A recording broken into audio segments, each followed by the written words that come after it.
మీరు ఒక మీటింగ్లో గొలియాతు గురించి దావీదు గురించి చెప్పినప్పుడు ఆ మాట ఎంత ప్రభావితమైందంటే పాస్టర్లు ఎంతోమంది చెప్పారు కానీ వాళ్ళు చెప్పిన దానికంటే పవన్ కళ్యాణ్ గారు చెప్పింది చాలా బాగుందని చెప్పి కొన్ని లక్షల మంది చేశారు సార్. అది చాలామంది చేశారు సార్. అది నిజంగా నేను ఎందుకు మిమ్మల్ని రిక్వెస్ట్ చేస్తున్నానంటే మీరు ఒక్క మాట చెప్తే కొన్ని లక్షల మంది కదిలించబడతారండి.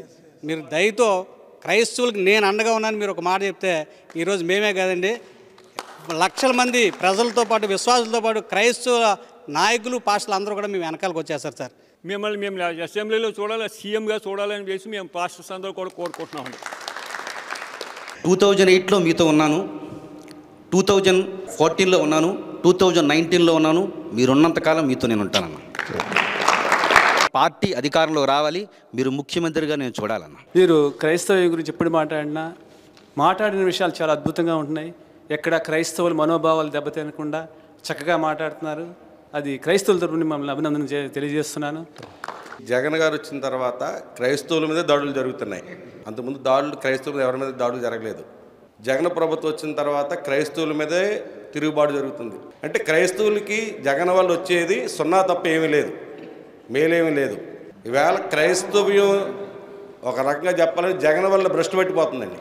జగన్ చెప్తున్నాడు కదండి నాకు మతం కులం లేకపోతే పార్టీ సంబంధం లేదన్నాడు కదండి. అది చేతలో చెప్తే చాలా బాగుంటుందండి. అది నియోజకవర్గానికి ₹1 క్రిస్టియన్స్కి ఇస్తానని భరోసా ఇచ్చారండి.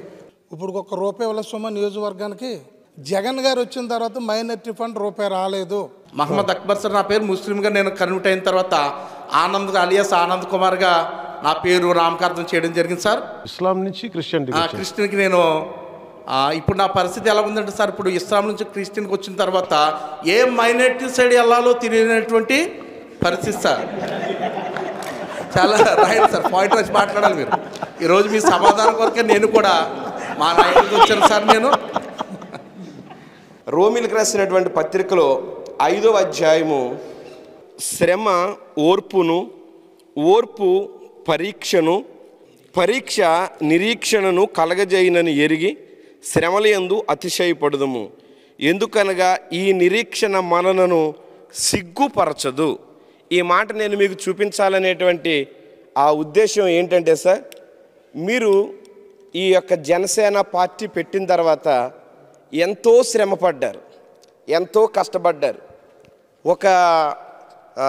ఒక వ్యక్తి ఇన్ని సంవత్సరాలు అధికారం అనేది ఇంకా రాకుండా నిలబడటం అనేది ఇది సామాన్యమైనటువంటి సంగతి కాదు.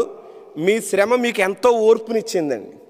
ఈ ఓర్పులో మీరు ఎన్నో పరీక్షలు గెలిచారు. ఈ పరీక్షలో మీకు ఒక నిరీక్షణ వచ్చింది, ఎప్పటికైనా నేను ఆంధ్రప్రదేశ్ని పరిపాలించే ఒక గొప్ప నాయకుడిని అవుతానని. ఖచ్చితంగా మీకున్నటువంటి నిరీక్షణ, ఖచ్చితంగా దేవుడు మీ పక్షంగా మీరు అనుకున్నటువంటి ఆ గొప్ప కార్యం చేయాలని మీ పక్షంగా మేము ఎప్పుడు కూడా ప్రార్థన చేస్తాం. ప్రతి ఒక్కరు రాజకీయంలోకి వచ్చి సంపాదించుకునేవారు కానీ మీరు జేబులో తీసుకొచ్చి పెడుతున్నారు. ఈరోజు ఇలా ఎంత వేల మంది మేము వచ్చామంటే ఈ ఒక్క పాయింట్. ఓడిపోయినా సరే రైతులకు ఈరోజు నిలబడ్డారు. కష్టం అంటే ఈరోజు జనసేన ఉంటుంది తప్ప కానీ ఎవరు ఏమీ చేయట్లేదు. ఎంత పెద్ద పార్టీ అయినా చనిపోతే 5 లక్షలు ఇచ్చేవారు ఎవరికి లేరు. ఇప్పుడు వీళ్ళు వస్తున్నారు, వాలంటీర్స్ వస్తున్నారు, కులం చెప్తున్నాం కాపు అని చెప్తున్నాం, లేదా వాళ్ళకి ఏ క్యాస్టే చెప్తున్నారు. అక్కడ మతం దగ్గర మీకు క్రిస్టియన్ అంటే మీరు రాయమని చెప్తున్నారు. ఎందుకని అసలు మీరు రాయం, మాకు రూల్స్ లేదు. ఇప్పుడు జగన్ గారు ప్రభుత్వం ఏం చెప్పారంటే మేనిఫెస్టోలో, నేను ప్రభుత్వంలోకి వస్తే కనుక పేదవాడు మద్యపానాన్ని నిషేధాన్ని నేను చేస్తాను, పేదవాడికి ఇది అందకుండా చేస్తాను అని ఆయన మాట చెప్పాను. నేను వింటున్నానండి, టీవీని ఫాలో అవుతాను, న్యూస్ ఫాలో అవుతాను. కానీ ఆయన చెప్పింది ఏది చేయలేదండి. జగన్ సారా తాగిపోరా అని చెప్పాడండి చివరికి. అందుకే ఇప్పటివరకు కూడా బాగా తాగుతూ నా సోదరులు చనిపోతున్నారండి. మా బంధువులు, మా బావగారు, మా చెల్లి సొంత మా కజిన్ సిస్టర్ భర్త గారు మందు తాగి చనిపోయారు. కేవలం బ్రాంతి వల్ల చనిపోయాడు నేను. కాబట్టి నేను కూడా పవన్ కళ్యాణ్ గారిని ఈ సభాముఖంగా వేడుకునేది ఏంటంటే ఆంధ్ర రాష్ట్రంలో ఈ సామాజిక రుగ్మతను తొలగించాలి. ఎందుకయ్యా అంటే అండి, త్రాగిన వ్యక్తే ఏం చేస్తారంటే తర్వాత అతను హత్యలకు పాల్పడవచ్చు, అతను మానభంగాలకు పాల్పడవచ్చు, ఎన్నో చేయొచ్చు. మీరు చట్టాలు చేస్తున్నారు కానీ ప్రభుత్వంలో మందుని నిషేధిస్తే ప్రభుత్వమే ఆగిపోద్దనే భయం అండి. ఈరోజు జగన్ సర్కారు మందును అందుకే జగన్ సారాన్ని పెట్టి అమ్మిస్తున్నారండి అక్కడ. ఎప్పుడైనా మీరు చూసారని నేను పుట్టి పెరిగి చూడాల. స్వర్గీయ ఎన్టీ రామారావు గారు ఆయన నా చిన్నప్పుడు కిలో రూపాయి బియ్యానికి ఇచ్చినప్పుడు అండి ఆయన మరి నాటు సారాన్ని ఆఫ్ చేసేసారు. అప్పుడు నినాదం ఏంటి, తెలుగు సారా తాగిపోరా, నాటు సారా తాగిపోరా అని చెప్పేవారు నా చిన్నప్పుడు. కానీ ఇప్పుడు జగన్ సారా తాగిపోరా అంటున్నారు. కారణం ఏంటయ్యా అంటే ఆయనేమో సామాజిక రుగ్మతను తొలగించాడు, ఈయన సామాజిక రుగ్మతను పెంచాడు. వచ్చే ముందు తెల్లారి గంటలు 3 గంటలు మా పాపలు వేసి ఫస్ట్ ఓటు వస్తుందండి. ఇప్పుడు నాన్న ముందు సార్తో ఫోటో దిగి తీసుకురా, నేను వాట్సాప్ స్టేటస్ పెట్టుకుంటాను అని చెప్పింది. క్రైస్తవులను జరుగుతున్న చిన్న దాడిని కూడా పెద్ద చేసి క్రైస్తవులు ఒక అభద్రత భావం తీసుకొస్తా ఉన్నారు. ఏంటంటే జగన్మోహన్ రెడ్డి లేకపోతే క్రైస్తవుల పరిస్థితి ఏమైపోద్ది అన్న ఆలోచనలు క్రియేటివ్ అతనే జనాల్లో క్రియేటివ్ చేస్తూ ఉన్నటువంటి పరిస్థితి. అబ్జర్వేషన్, ఎవరికి ఏ మతాన్నైనా పాటించే హక్కు మనిషికి ఉంది. భగవంతుని ఇలా చూడాలనుకుంటే సంపూర్ణ హక్కు ఉంది, దాంట్లో అసలు డిబేట్ లేదు. దాంట్లో నా మతాన్ని, నా ధర్మాన్ని ఆరాధిస్తాను, మిగతా ధర్మాలని గౌరవిస్తాను. పవన్ కళ్యాణ్ మనకి నిలబడ్డు, జనసేన మనకి నిలబడదు అనే అభిప్రాయం ఎందుకు ఉంటుందంటే మిగతా వాళ్ళు డ్రామాలకు అందరూ అలవాటు పడిపోయారు. నిజంగా ఈ దేశంలో ఎవరన్నా న్యాయం చేయాలి అంటే తన విశ్వాసాలని తను ముందుకు తీసుకెళ్తూ తను పాటిస్తూ మిగతా విశ్వాసాలను గౌరవించేవాడే తీసుకెళ్ళగలరు. మీకోసం నేను డ్రామాలు చేయను, మనస్ఫూర్తి ఎందుకు జనం చెప్తాను, నేను మిమ్మల్ని మోసం చేసిన వాడిని అవుతాను. జానీ అనే సినిమా ఎందుకు పేరు పెట్టుంటాను మీకు ఎప్పుడన్నా ఊహించారు? ఎప్పుడన్నా hero not necessarily to be A Hindu, he can also be a Christian. మళ్ళీ జానీ అని చెప్పి జానకి రామయ్యని షార్ట్ జానీ కదా, జానీ అంటే జానీ. అది ఎందుకు పెట్టానంటే నా మనసు చెప్పడానికి ఇది ఆవిష్కరిస్తున్నాను అన్నమాట. మీకు అందులో జీసస్ క్రైస్ట్ ఫోటో ఉంటుంది. ఆ సినిమాలో మీరు ఎక్కడ చూసినా వెనకాల జీసస్ ఫోటో ఉంటుంది. అంటే ఇతను క్రైస్తవ మతాన్ని తీసుకున్న వ్యక్తి, అతను హీరో నా సినిమాలో. అది ఎవరో డైరెక్ట్ చేస్తుంది, నేను డైరెక్ట్ చేసుకున్న మొదటి సినిమా. నేను రాసుకుంది క్రిస్టియానిటీ మీద నాకున్న గౌరవాన్ని తెలియజేయడానికి అది చేశాను. సో నేను ఏమి చేసినా చాలా సంపూర్ణంగా మోసం చేయను మిమ్మల్ని. నిజంగా మనస్ఫూర్తిగా మీరు నమ్మండి, మీరు ఈ రోజు నిలబడినా నిలబడకపోయినా మిమ్మల్ని మోసం చేసి నేను మాట్లాడను. కష్టం వస్తే ముందు వచ్చి నిలబడేది నేనే నిలబడతాను తప్ప. నా వైఫ్ నన్ను అడిగింది, మా మదరు నా కూతురు పుట్టిన దీన్ని మన బ్యాప్టైజ్ చేయాలి, చర్చ్కి తీసుకెళ్ళొచ్చానండి రష్యాలో. బీయింగ్ ఏ హిందూ నీకైనా ఇబ్బంది ఉంటుంది అంటే అసలు మేము అన్ని మతాలని సమానంగా గౌరవించామని, నేను మీ విశ్వాసాలను గౌరవిస్తాను, సంపూర్ణంగా చేసుకున్నట్టు నా కూతురు ఫోటో ఉంటుంది బ్యాప్టైజ్ చేసినట్టు. నేను ఇది ఎందుకు బయటికి చెప్పనంటే నాకు చాలా చిన్నతనంగా ఉంటుంది. నేను భగవంతుని అమ్ముతున్నట్టుగా ఉంటుంది ఓట్ల కోసం. నేను మీ విశ్వాసం చూరగొనాలి అంటే నేను మీకు నిలబడాలి. నేను ప్రాక్టీసింగ్ క్రిస్టియానిటీ అయినప్పటికీ కూడా మీకు నిలబడకపోతే ప్రయోజనం ఏముంది మీకు అంటారు. నేను ప్రాక్టీసింగ్ క్రిస్టియానిటీ కాదు, కానీ మీకు నేను నిలబడినంతగా ఏ క్రిస్టియన్ లీడర్ నిలబడ్డా. మీరు ఇది నమ్మండి. వేరే మత విశ్వాసాలకి భంగం కలిగించకుండా మన విశ్వాసాలని ముందుకు తీసుకెళ్లడంలో మీకు సంపూర్ణమైన హక్కు ఉంది. ఏ పార్టీకి హక్కు లేదు, రాజ్యాంగం మనకి సంపూర్ణంగా కల్పించిన హక్కు ఇది. నేను దీన్ని మనస్ఫూర్తిగా మీకు ఈ వాదనకి చేయూతనిచ్చేవాడిని తప్ప మిమ్మల్ని ఎప్పుడు ఇబ్బంది పెట్టే వ్యక్తిని కాదు.